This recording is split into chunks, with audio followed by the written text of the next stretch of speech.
استاذ عمرو كل سنه وهو طيب. كل سنه طيب يا استاذ عمرو. كل سنه وانت طيب. امبارح 27.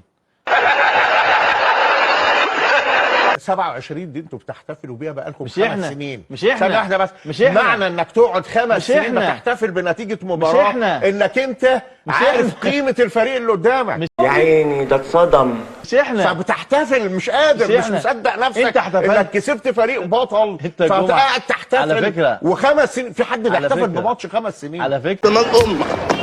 امال امك انت.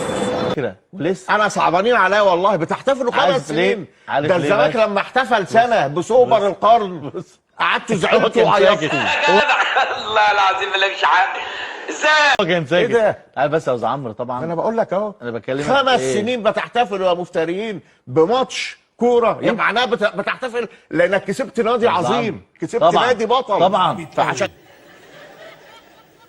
شبه علبة الجازوزة المطبقة.